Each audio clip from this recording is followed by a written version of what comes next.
Hello दोस्तों, आप सभी का हमारे यूट्यूब चैनल प्रेप एकेडमी पे स्वागत है। आज हम लोग गणित एनसीईआरटी कक्षा 10 के अध्याय 2 बहुपद का दूसरा भाग देखेंगे। पहले भाग में हम लोग शून्यक के बारे में देखे थे। आज हम लोग बहुपद के शून्यकों का ज्यामितीय अर्थ के बारे में समझेंगे। तो आइए, बहुपद के शून्यकों का ज्यामितीय अर्थ समझने से पहले हम लोग थोड़ा कोऑर्डिनेट सिस्टम के बारे में समझते हैं कि हमारा कोऑर्डिनेट सिस्टम होता क्या है।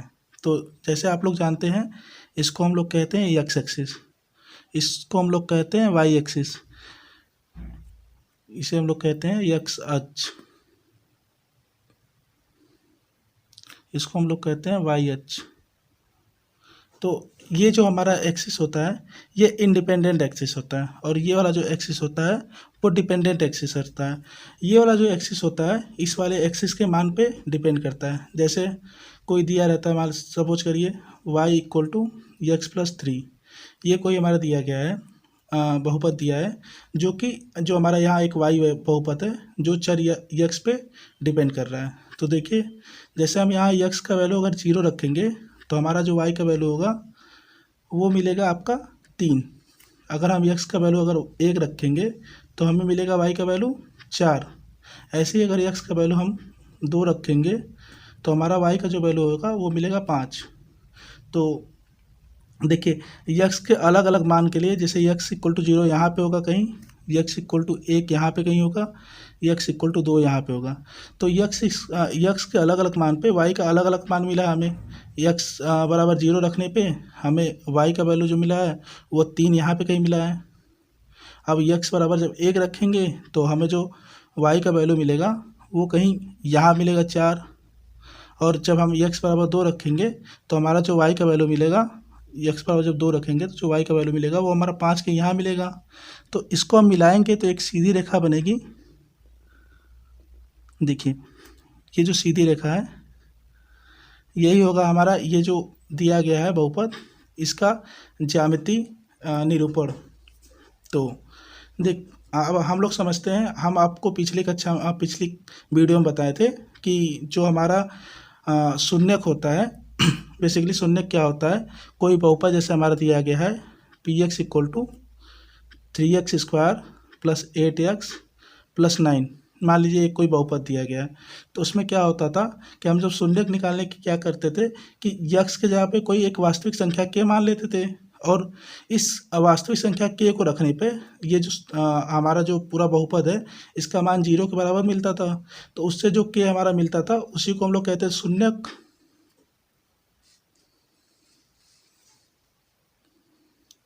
उसी को हम लोग शून्यक बोलते थे। तो यहाँ पे देखिए, ये वाला जो हमारे y equal to x plus 3 है, ये हमारा यहाँ पे कट करेगा। यहाँ पे ये देखिए, यहाँ पे एक्स स्क्वायर करता है। तो जो हमारा के जो x बराबर हम के रख रहे थे, तो वो के जहाँ पे हमें ये इसका वैल्यू 0 मिल रहा था, इसी को हम लोग y भी कहते हैं। ये हमारा जो पी एक्स होगा, अगर हम पी एक्स को ई एक्स पे ले लें और एक्स को अगर इस वाले अक्ष पे ले लें तो हमारा जहाँ पे ये पी एक्स का बराबर 0 मिलेगा वहीं पे हमारा y भी 0 होगा। और y0 हमारा कहाँ होता है, वो y0 हमारा इस वाले एक्सिस पे होता है। तो इसलिए ये जो ग्राफ कट करेगा हमारा, मान लीजिए यहाँ पे कट करेगा, तो ये वाले जो पॉइंट होगा इसी पॉइंट को हम लोग बोलते हैं शून्यक। तो यहाँ से देखेंगे कि शून्यक निकालेंगे यहाँ से, तो x प्लस 3 को 0 कर देंगे तो यहाँ से हमारा मिलेगा x इक्वल टू -3। तो ये होगा हमारा x इक्वल टू -3 कामा 0। तो यहाँ पर देखिए, ये जो y equal to x plus 3 यही हमारा पी ऑफ एक्स था, इसका ये शून्यक हमें मिलता है -3। तो शून्यक का ज्यामितीय अर्थ समझने के लिए हम सिंपल सी बात है कि क्या होता है कि जो हमारा जो बहुपद होता है वो x अक्ष पे जहाँ कट करेगा उस पॉइंट के रिगार्डिंग जो हमें पॉइंट मिलेगा x एक्सिस पर, उसी को हम कहते हैं बहुपद का शून्यक। यही बहुपद के शून्यक का ज्यामितीय अर्थ है। ठीक है, अब हम अलग अलग बहुपद के शून्यकों का ज्यामितीय अर्थ समझेंगे। सबसे पहले हम लोग रैखिक बहुपद का देखेंगे, फिर द्विघात बहुपद का देखेंगे। तो आइए देखते हैं रैखिक बहुपद का शून्यक। रैखिक बहुपद का शून्यक का ज्यामितीय अर्थ समझने के लिए हम लोग एक एग्जाम्पल लेते हैं। जैसे कोई एक बहुपद ले लेते हैं P x equal to A x plus B. यहाँ पे ए का वैल्यू जो होगा वो जीरो के बराबर नहीं हो सकता। क्यों नहीं हो सकता? क्योंकि अगर ए का मान जीरो रख देंगे यहाँ पे तो ये ए जीरो गुणे एक्स ये जीरो हो जाएगा और हमारा पी एक्स बराबर बी मिल जाएगा। तो जब हमारा पी एक्स बराबर जो बी होगा यहाँ पे जैसे पी एक्स बराबर जो बी हो जाएगा ये हमारा जो बहुपद है वो जीरो घात का हो जाएगा। तो ये हमारा जब जीरो घात का बहुपद हो जाए तो ये रैखिक बहुपद नहीं रह जाएगा। इसलिए हमारा जो ए का वैल्यू होगा वो जीरो के बराबर नहीं होना चाहिए। तो इसका हम लोग ग्राफ निरूपण करते हैं समझने के लिए। तो देखिए जैसे यहाँ पे दिया है P x equal to A x plus B. तो ये हमारा है जैसे ये एक्स एक्सिस, ये है हमारा वाई एक्सिस। तो ये जो ए एक्स प्लस बी होगा ये हमारा ऐसे कहीं जाएगा, ऐसे कहीं कट करेगा इसको। तो जहाँ पे हमारा जो ये बहुपद कट करे, ये जो बहुपद है ये कट करेगा इक्वेशन, बहुपद का इक्वेशन।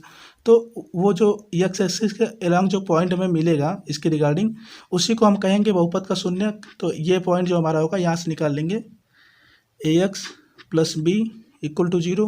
अब जब किसी बहुपद का मान जब जहाँ जीरो होता है उसके रिस्पेक्ट पे जो एक्स का वैल्यू होता है उसी को कहते हैं बहुपद का शून्यक। तो यहाँ से हमारा निकल जाए A X equal to minus B by A. तो ये पॉइंट होगा हमारा minus B by A comma zero.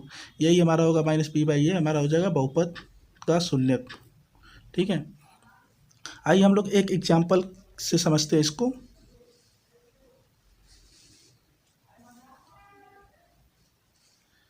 यहाँ पे देखिए एक एग्जाम्पल दिया गया है, रैखिक बहुपद 2x प्लस 2 को ग्राफ पेपर पर निरूपित कीजिए तथा इसका शून्यक ज्ञात कीजिए। यहाँ पे रैखिक बहुपद दिया है P x equal to 2x plus 2। ठीक है, यही y के बराबर मान लेंगे। तो यहाँ पे हम लोग इसका ग्राफ निरूपण करने के लिए हम लोग x बराबर जीरो, x बराबर 1, x बराबर 2 रख के एक टेबल बना लेंगे एक्स वाई का। तो देखिए ऊपर मान लेते हैं हम लोग कि x, नीचे मान लेते हैं y या फिर पी एक्स।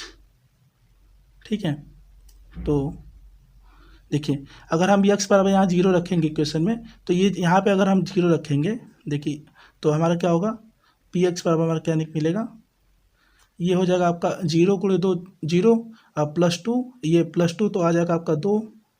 जब हम पी एक्स बराबर जब हम एक्स बराबर माइनस वन रखेंगे तो हमारा पी एक्स का वैल्यू जो होगा वो मिलेगा दो गुणे माइनस एक धन दो। तो ये आपका हो जाएगा, ये हो गया प्लस, ये हो गया माइनस, माइनस प्लस का गुणा करेंगे तो क्या होगा हमारा माइनस, ये हो जाएगा माइनस का दो, ये होगा प्लस का दो। हमें इसे सॉल्व करेंगे तो हमें क्या मिल जाएगा जीरो। तो यहाँ पे देखिए ये जीरो मिल गया।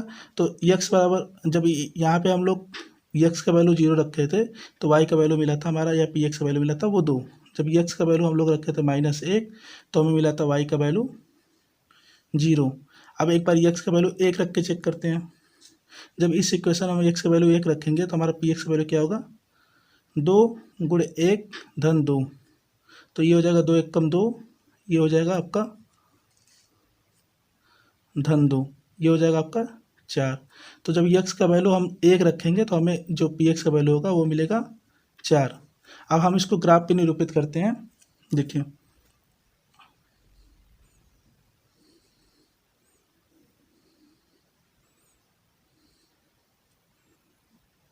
ये है हमारा एक्स एक्सिस, ये है हमारा वाई एक्सिस, इसी को कहते हैं ये पी एक्स जो बहुपद है।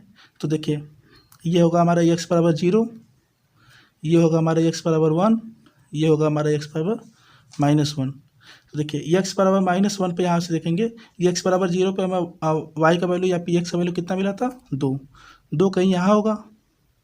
जब हम एक्स का वैल्यू माइनस एक रखे थे तो हमें वाई का वैल्यू या फिर पी एक्स का वैल्यू क्या मिला था जीरो।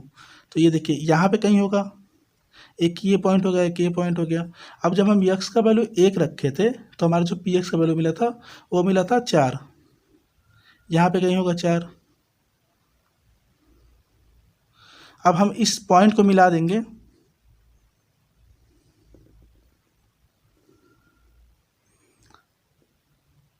ये हो गया हमारा बहुपद का निरूपण।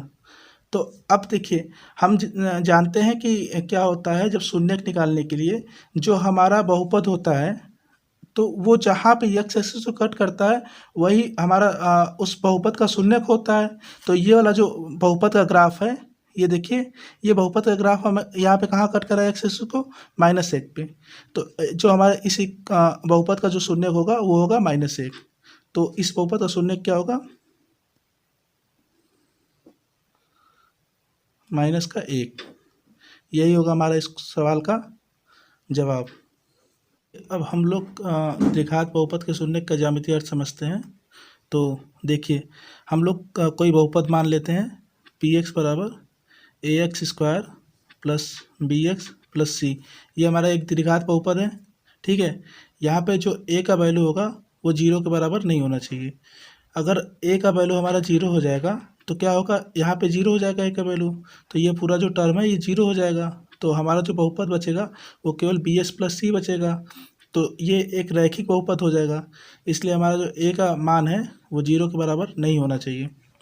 अब आप लोग को बता दें कि आप लोग के अगले कक्षा में पढ़ाया जाएगा इस बहुपद का ग्राफीय निरूपण, लेकिन आप लोग इतना ही बस जान लीजिए कि इस ये जो बहुपद होता है A X square plus B X plus C, इसका जो ग्राफ बनता है वो एक परवलय बनता है जो यू शेप में होता है, या तो ऊपर ऐसे खुला होता है या तो नीचे ऐसे खुला होता है, यू शेप का होता है, ठीक है। आप लोग को अगली कक्षा में परवलय के बारे में विस्तार में पढ़ाया जाएगा 11-12 में, लेकिन अभी बस इतना जान लीजिए कि जब कोई द्विघात समीकरण होता है तो उसका जो ग्राफीय निरूपण होता है वह एक परवलय होता है। तो अब यहाँ पे जो अब क्या होता है कि हम लोग जान गए कि जब कोई द्विघात बहुपद होता है तो उसका जो ग्राफीय निरूपण होता है वह एक परवलय होता है। अब इस परवलय बनने की 3 स्थितियाँ हो सकती है।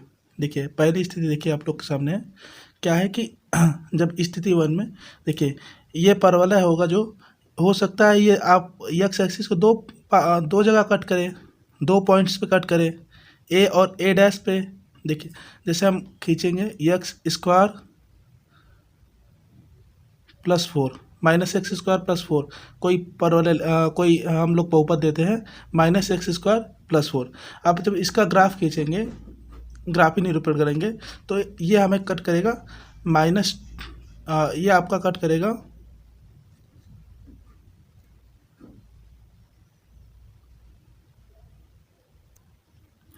-2 और 2 पे।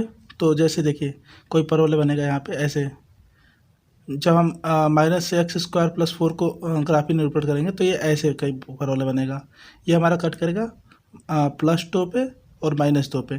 तो ऐसे ही पहली स्थिति ये हो सकती है कि जो हमारा परवलय बने वो 2 बिंदुओं पे कट करे, ए और ए डैश पे। तो एक देखिए या तो इस तरह बन सकता है परवलय, दूसरा मैं आपको बताया था कि इस तरह बन सकता है। ये जब 0 से छोटा होगा तो जो हमारा परवलय बनेगा वो ऐसे बनेगा, जब ए बड़ा होगा 0 से वो जब हमारा परवलय बनेगा वो ऐसे बनेगा। ये चीज़ आप लोग विस्तार में क्लास 11th में देखेंगे, अभी के लिए बस ऐसे जान लीजिए।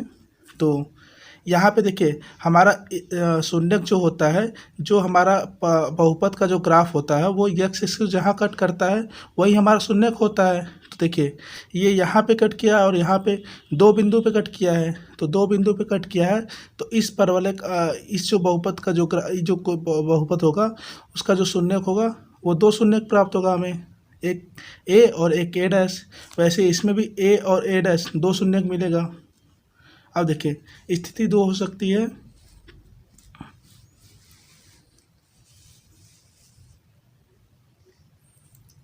कि देखिए स्थिति 2 में क्या हो सकती है कि जो हमारा ये परवलय हो वो केवल एक्स एक्सिस को बस टच करके ही निकल जाए। हो सकता है बस केवल एक्स एक्सिस को ऐसे टच करे और ऐसे निकल जाए, इधर टच करे और निकल जाए। जैसे हम खींचते हैं एक्स स्क्वायर के जैसे ग्राफ खींचेंगे, कोई परवलय दिया है P x equal to x square. तो देखिए यहाँ पे एक्स पे केवल जब जीरो रखेंगे तभी पी एक्स का मान जीरो होगा, अन्यथा अगर 1 2 3 4 या फिर -1 -2 -3 कुछ भी रखेंगे तो ये कुछ ना कुछ हमें पी एक्स का वैल्यू मिलेगा। केवल एक ऐसा कंडीशन होगा एक्स इक्वल टू जीरो पे ही, जहाँ पे हमारा जो हमारा पी एक्स होगा वो केवल जीरो होगा। देखिए एक्स इक्वल टू जीरो पे ही हमारा जो ये पी एक्स का वैल्यू होगा वो जीरो होगा, एक्स इक्वल टू 1 पे 1 होगा, एक्स इक्वल टू 2 पे 4 होगा, एक्स इक्वल टू 3 पे 9 होगा, ऐसे ही -1 पे 1 होगा, 2 पे 4 होगा, -2 पे 4 होगा, -3 पे 9 होगा। तो वैसे ही देखिए ये केवल एक ही पॉइंट पे टच करेगा। तो इस कंडीशन में क्या होता है कि जो दो शून्य को होते हैं दोनों आपस में कोइंसाइड कर जाते हैं, यानी आपस में मिल जाते हैं एक ही पॉइंट पे। तो इस स्थिति में हमें केवल एक ही शून्य मिलेगा, केवल ये वाला पॉइंट, और ऐसे ही इस वाली स्थिति में भी केवल हमें एक ही शून्य मिलेगा, केवल ये वाला पॉइंट। अब हम लोग तीसरी स्थिति देखते हैं। तीसरी स्थिति में क्या होता है कि जो हमारा परवलय होता है वो एक्स एक्सिस को कहीं टच करता ही नहीं है, या तो ऐसे नीचे का नीचे पूरा ऐसे चला जाएगा, या तो ऊपर का ऊपर ऐसे ही पूरा चला जाएगा। एक्स एक्सिस को ना कहीं टच करेगा ना ही कहीं कट करेगा। तो देखिए जब हमारा ये एक्स एक्सिस को जब टच करेगा ही नहीं तो हमारा जो शून्य होगा वो तो मिलेगा नहीं, क्योंकि शून्य का डेफिनेशन के हिसाब से शून्य वो बिंदु होता है, एक्स एक्सिस पे वह बिंदु होता है जहाँ पे y का मान जीरो होता है। तो देखिए ये सब y का मान है, ये हमारा y का मान कहीं जीरो हो ही नहीं रहा है क्योंकि ये एक्स एक्सिस को टच कर ही नहीं रहा है। तो इस कंडीशन में क्या होगा, हमारा जो शून्य होगा वो हमें केवल जीरो शून्य, एक भी शून्य प्राप्त नहीं होगा, शून्य प्राप्त नहीं होगा। तो अब देखिए तीनों स्थिति के हिसाब से तीनों स्थिति हम लोग देख लिए। आप लोग एक नोट डाल के लिखिएगा कि हमें देखिए यहाँ पे हम लोग अभी द्विघात समीकरण के बारे में समझे थे, द्विघात बहुपद के बारे में। इसके पहले हम लोग रैखिक बहुपद के बारे में देखे थे। तो रैखिक बहुपद में देखिए जो हमारा रैखिक बहुपद था उसमें मैक्सिमम कितने शून्य मिल सकते थे, केवल एक, क्योंकि वो एक्स एक्सिस को केवल एक ही बार कहीं टच कट कर रहा था। और ऐसे ही देखिए जब द्विघात बहुपद जो हमारा था द्विघात बहुपद, उसमें क्या था, हमें दो शून्य भी मिल रहा था, एक शून्य भी मिल रहा था, एक भी शून्य नहीं मिल रहा था। तो हमें मैक्सिमम शून्य कितना मिल सकता है, दो। रैखिक बहुपद में मैक्सिमम शून्य कितना मिल सकता है, दो। तो इससे क्या निष्कर्ष निकल के आता है कि जो हमारा बहुपद का जो घात होगा, जो हमारे किसी बहुपद के शून्यकों की जो संख्या होगी वो घात के बराबर या घात से कम होगी। जो बहुपद का घात होगा उससे ज़्यादा नहीं हो सकती, उससे कम ही होगा। अगर कोई द्विघात बहुपद है तो उससे मैक्सिमम उसके दो शून्य हो सकते हैं, अगर रैखिक बहुपद होगा तो उसके मैक्सिमम एक शून्य हो सकते हैं। ऐसे ही आपका त्रिघात बहुपद होगा, त्रिघात बहुपद होगा तो उसके मैक्सिमम तीन शून्य हो सकते हैं। ऐसे ही चतुर्घात होगा उसके मैक्सिमम चार शून्य हो सकते हैं, चार हो सकते हैं, तीन हो सकते हैं, दो हो सकते हैं, लेकिन चार से ज़्यादा पाँच नहीं हो सकते हैं। अब देखिए आगे हम लोग ऐसे ही कुछ एग्जाम्पल करते हैं। देखिए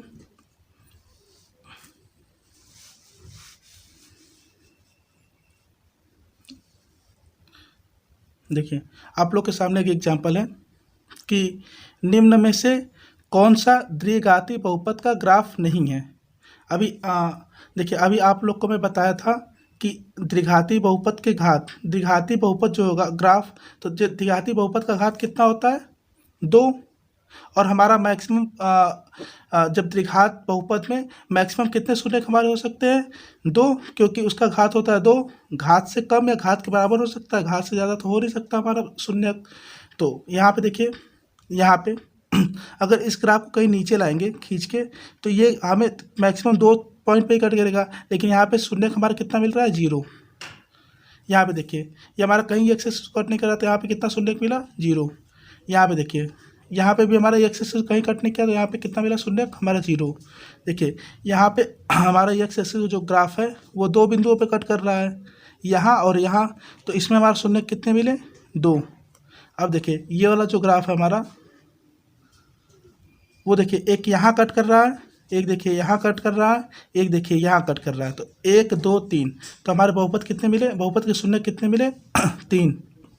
तो देखिए क्या होगा, अभी हम आपको बताए थे यहाँ पे दिया है कि कौन सा द्विघाती बहुपद का ग्राफ नहीं है। तो देखिए ग्राफ को पहचानने के लिए हम क्या करते हैं कि जो शून्य की संख्या होगी ज़्यादा से ज़्यादा उसके घात के बराबर हो सकती है। तो देखिए यहाँ पे 0 है, हमारा द्विघाती है, इसका घात 2 है, 2 से कम है इसलिए ये है। देखिए यहाँ पे भी 0 है, ये हमारा 2 से कम है इसलिए ये द्विघात बहुपद का ग्राफ है। देखिए यहाँ पे 2 है, देखिए तो ये घात के हमारे बराबर है इसलिए अभी द्विघात बहुपद का ग्राफ है। देखिए ये वाला जो है यहाँ पे 3 हो गया, ये हमारा जो घात है 2 है लेकिन ये हमारा 3 है।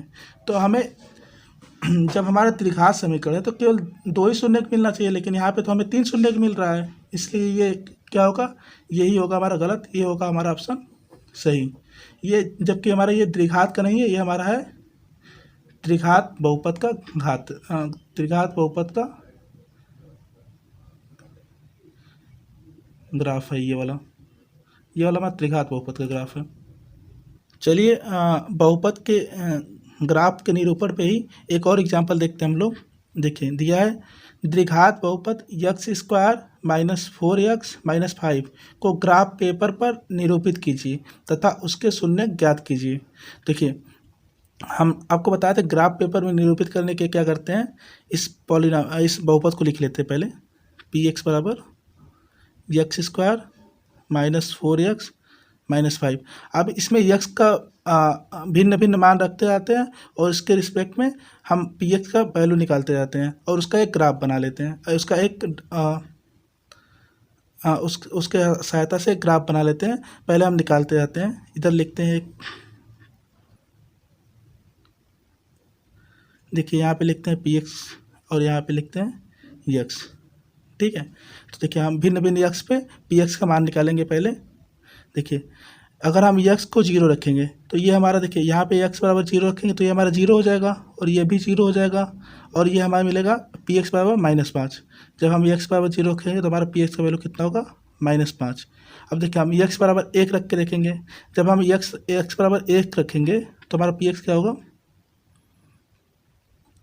1 का स्क्वायर -4 × 1 -5। देखिए ये हो जाएगा हमारा 1 का स्क्वायर 1, ये हो जाएगा ऐसे ही 4 और ऐसे ही हो जाएगा ये 5। ये देखिए 5 4 9, अब फिर ये -9, ये धन का 1, -9 प्लस 1, तो यह क्या हो जाएगा, -9 हमारा ज़्यादा है, धन का 1 कम है तो हमारा मिलेगा -8। ये -9 हमारा है, ये +1 है तो -9 हमारा +1 से ज़्यादा है तो ये मिलेगा हमें -8। तो देखिए x बराबर जब 1 रखेंगे तो हमें मिल जाएगा -8। ऐसे हम निकालेंगे 2 पे, 3 पे, 4 पे, 5 पे, ऐसे ही निकालते जाएंगे। जब हम x का मान 2 रखेंगे, x का मान 3 पे निकालेंगे, ऐसे ही x का मान 5 पे, फिर -1 पे, फिर -2 पे, फिर ऐसे ही निकालते जाएंगे। तो हमारा 2 पे जो आएगा ये px का मान होगा, वो होगा आपका -9। ऐसे ही 3 पे जब निकालेंगे तो ये आएगा हमारा -8। जब हम ऐसे ही 4 पे निकालेंगे तो, ऐसे ही 3 पे निकालेंगे तो क्या आएगा, -8। ऐसे ही जब हम 5 पे निकालेंगे तो हमारा क्या आ जाएगा, ये 0। और जैसे ही ऐसे ही हम लोग जब -1 पे निकालेंगे तो क्या होगा, ये हो जाएगा आपके 1 और ये हो जाएगा +4, 4 1 5, 5 में से 5 क्या, ये हो गया आपका 0। ऐसे ही जब -2 रखेंगे तो ये हो जाएगा आपका 4, ये हो जाएगा आपका 8 4 12 में से 5 गया, ये हो गया आपका 8। ऐसे ही निकल जाएगा। -2 पे कितना हो जाएगा, -2 पे रखेंगे 4 और ये आ जाएगा आपका 8 4 12 में से 5 गया 7, ये 7 होगा आपका, सॉरी ये 7 होगा। अब इसको हम जब ग्राफ निरूपण करेंगे इसका, देखिए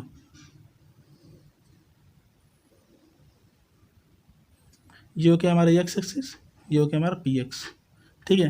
देखिए x बराबर 0 पे हमें क्या मिला है, x बराबर 0 पे हमें मिला है -5।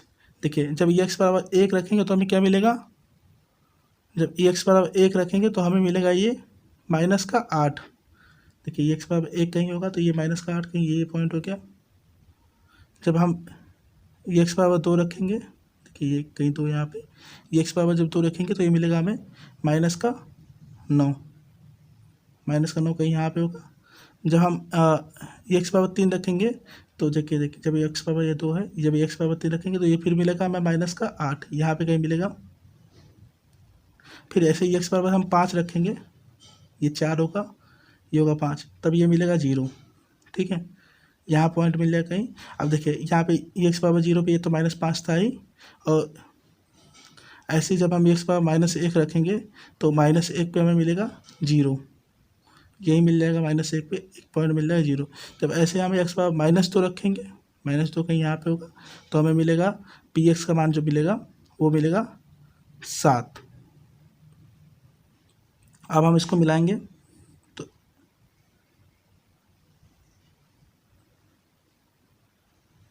ये देखिए हमारा परवलय मिल जाएगा। जब इसको हम ऐसे मिलाएंगे तो ये हमारा परवलय मिलेगा। तो देखिए अब इस ग्राफ से हमें शून्यक को निकालना है। तो देखिए डेफिनेशन के हिसाब से क्या कहा जाता है कि जो हमारा बहुपद का ग्राफ होता है वो यक्स अक्ष को जिस बिंदु पे कट करता है वही होता है हमारा शून्यक होता है, उसी को हम शून्यक कहते हैं। तो ये देखिए ये परवलय ये दो जगह कट किया है, तो एक ये पॉइंट होगा शून्यक, एक ये पॉइंट होगा शून्यक। ये देखिए ये -1 है और ये 5 है, तो -1 और 5 पे कट किया है, तो इसलिए इसका शून्यक क्या होगा, एक शून्यक हो जाएगा आपका -1 और दूसरा शून्यक हो जाएगा 5। ये हो गया, ये हमारा हो गया शून्यक, ये हो गया हमारा ग्राफीय निरूपण, और ये हो गया आपका एग्जाम्पल नंबर 3 का सॉल्यूशन। आज की वीडियो में बस इतना ही, फिर मिलते हैं हम अगले वीडियो में आपसे इस सीरीज के, जिसमें हम लोग अब प्रश्नावली 2.2 सॉल्व करेंगे।